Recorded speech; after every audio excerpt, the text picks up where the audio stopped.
Love Serye TV. Destined to Love You, Sir. Tunghay na po natin ang ikapitong bahagi. Mabilis na nagsanyasan sina Christy at Kyle pagpasok ng binata sa pinto.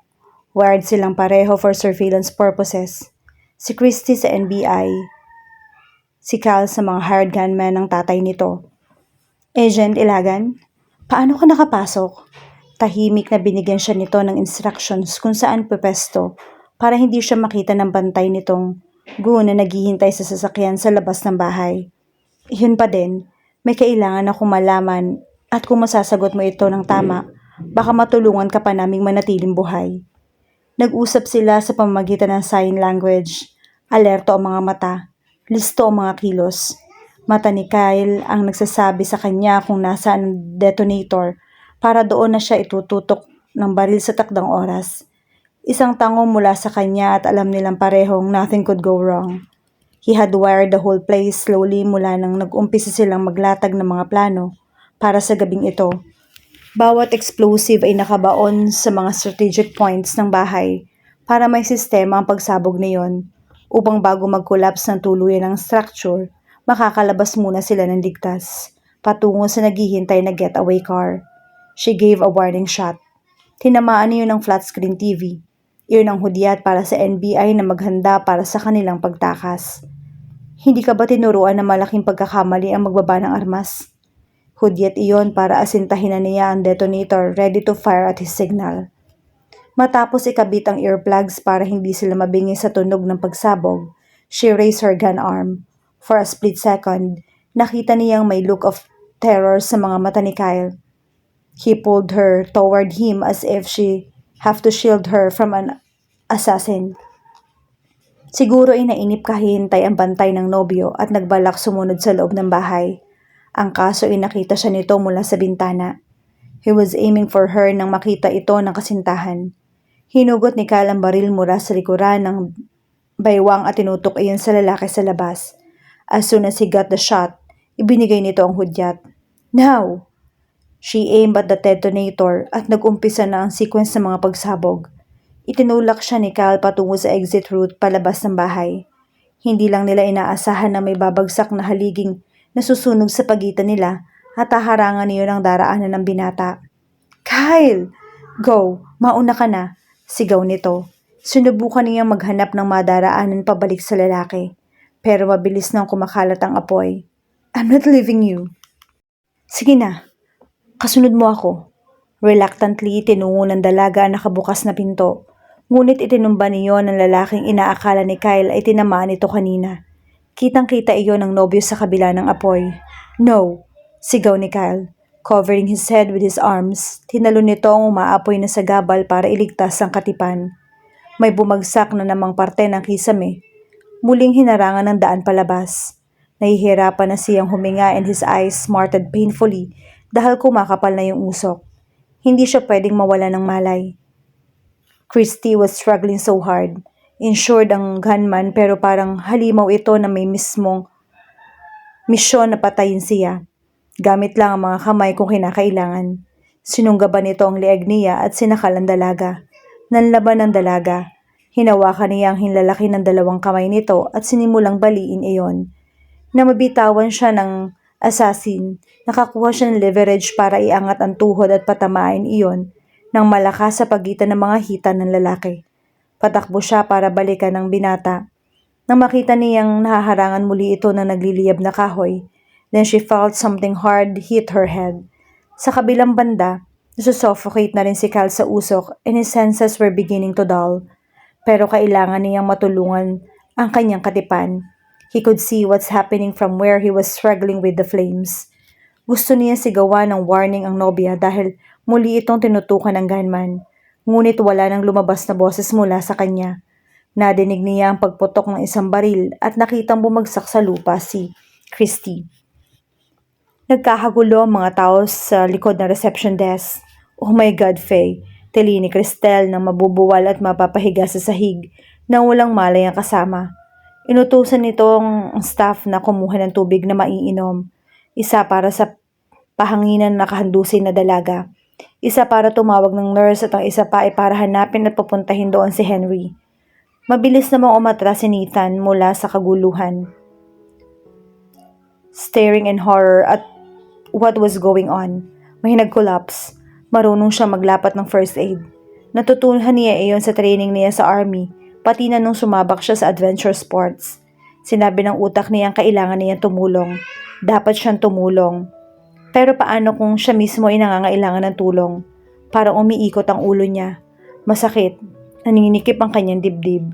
Naghahalo-halo ang nararamdaman niya. 100,000 tanong ang lumulutang sa isip niya.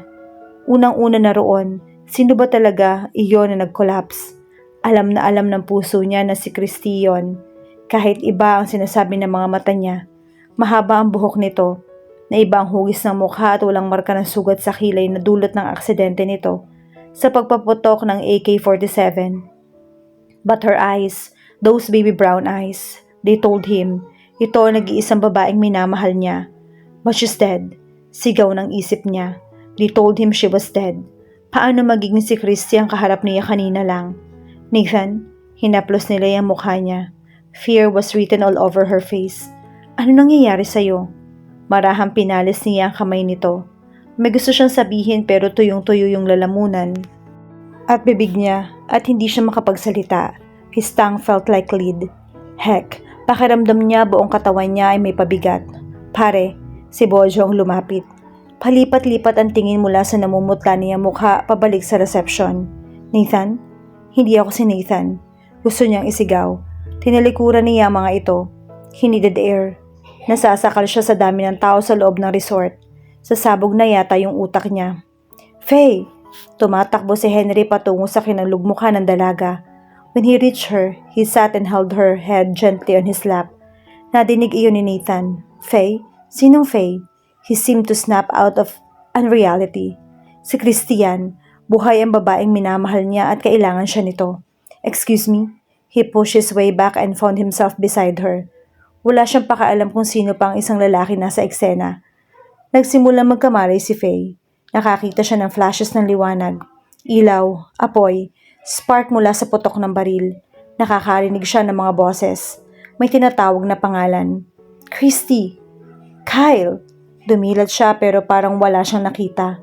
Everything was hazy, out of focus. I'm here. Hawak nito yung kamay niya. Alam niya ang pakiramdam niyon. Kabisado niya ang init ng palad na iyon. Ibinaling niya ang tingin sa pinanggalingan ng boses. Tama ba yung nakikita niya? Itinaas niya ang isang kamay para haplusin ang mukha nito dahil baka nananaginip pa rin siya. Baka kapag hinawakan niya iyon, maglaho na lamang ng parang bula. O huwag na kaya niyang hawakan para manatili lang iyon na buhay at nakatingin sa kanya. But her fingers felt solid flesh. Hindi naglaho ang mukha sa paningin niya, di gaya dati kapag dinadalaw siya ng bangungot. Nakatitig sa kanya ngayon ng mga matang kilalang kilala niya. Mga matang nagsasabing walang nagbabago sa nakalipas na panahon. Puno pa rin iyon ng pagmamahal para sa kanya. Nagsimula siyang humagulhol. Oh God! Niyakap niya ang binata. Sinasabi nila hindi ka nakaligtas. They made me believe you died in the fire. Shh! Sweetheart, it's okay now. Everything will be fine. Alo nito gayong ito mismo ay lumuluha. Diyos ko, ni hindi ko naiisip na mayayakap pa kita. Faye, tubig. Iniabot ni Henry sa kanyang isang baso. Salamat. Si Kyle ang kumuha niyon at tinulungan siyang uminom. Kaya mo na bang tumayo? Tanong nito pagkatapos. Tumango siya. Inalalayan siya nito hanggang sa makaupo siya sa isang silya. Ma'am, baling ng binata kay Christelle na noon ay nanunood lang mula sa tapat ng pinto ng opisina nila. Is there somewhere more private here? Faye and I can talk? Excuse me. Nilapitan sila ni Henry at inabot nito ang kanyang kamay.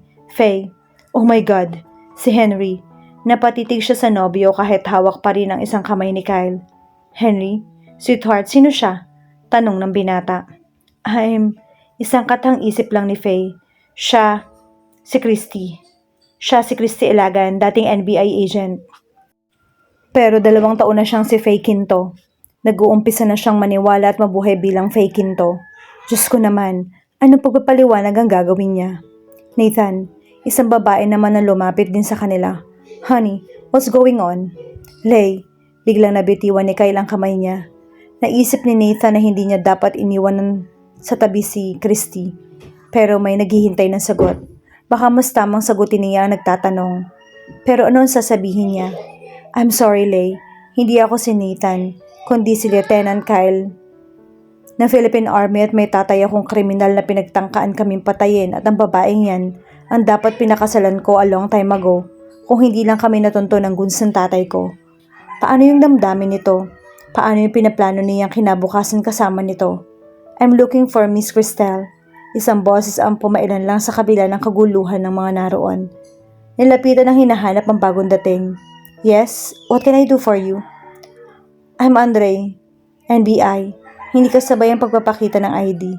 I'm sorry but I need to speak with your employee and your guest. Napatingin ang dalawang nabanggit at saka sila muling nagkatinginan. Anong ibig sabihin ng presence ng lalaking ito roon? And if you don't mind, patuloy nito. I think dapat din kayong sumama together with your friends. Tukoy nito kina Henry, Leia at ang mga boys. Mukhang kailangan nating mag-usap-usap ng masinsinan. Ang weird ng pakiramdam, naiisip ni Christy, parang Twilight Zone. Sa kabila ng balitang nasawi si Kyle, patuloy siyang umaasa noon at nangangarap na baka bangungot lang ang lahat ng pangyayari. 4 months, she wished from him every night na sa isang iglap ay muli itong papasok sa pinto ng apartment niya. Mararamdaman muli ang halik at yakap na kinasasabikan niya. Sinabi niya noon sa sarili, lahat ay ibibigay niya para lang sa isang saglit na muli itong makita at makausap, para man lamang makapagpaalam. Ngunit ngayong nasa harapan niya na ang lalaki, pagkatapos ng initial emotion shock ng yakapin niya ito, parang panaginip pa rin ang lahat. Hindi niya alam ang gagawin. Hindi niya alam ang sasabihin. She sat stiffly sa isang dulo ng sofa. Ito naman ay nasa kabila at tila wala ring masabi. Kumusta ka na? Sa wakas ay basag nito sa nakabibinging katahimikan. Iniwan muna sila ni Andre para unahing makapag-usap ang mga nakasaksi sa kaguluhan kani-kanina lang. I'm good, considering hindi niya alam kung paano itutuloy ang sasabihin. Dito nila ako inihatid after sa Manila. Sila yung nag-arrange ng trabaho ko dito. Mababait sila dito, lalo na si Cristel. Fake to, front desk clerk. Can you imagine? Bahagyan napangiti ito. Ikaw, ano nangyayari sa'yo? Eto, nag-e-enjoy sa whitewater rafting sa Cagayan de Oro. Yun ang pinasok ko pagkatapos ng nangyari sa atin sa Manila, at my request. I would have wanted a more dangerous sport though, like car racing o kaya motocross kasi. Huminga ito ng malalim, parang kumukuha ng buwelo. Ewan ko, may death wish na yata ako noon. Naramdaman ni Cristel ang pagdaloy ng luha sa mga pisngi. Iniiwas niya ang mukha nito para hindi nito makita ang pag-iyak niya, pero hindi niya napigilang humikbi. Christy, agad ito lumapit sa kanya para ipaloob siya sa matipunong bisig nito. Sweetheart, please, don't cry.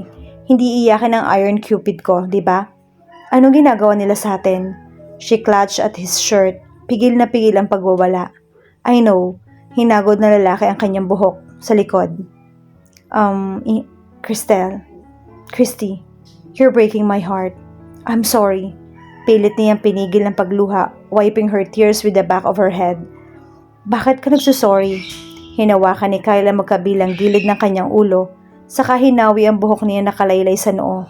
Dahil ayaw mong umiyak sa harapan ko. Umiling siya at tinitigan nito sa mukha.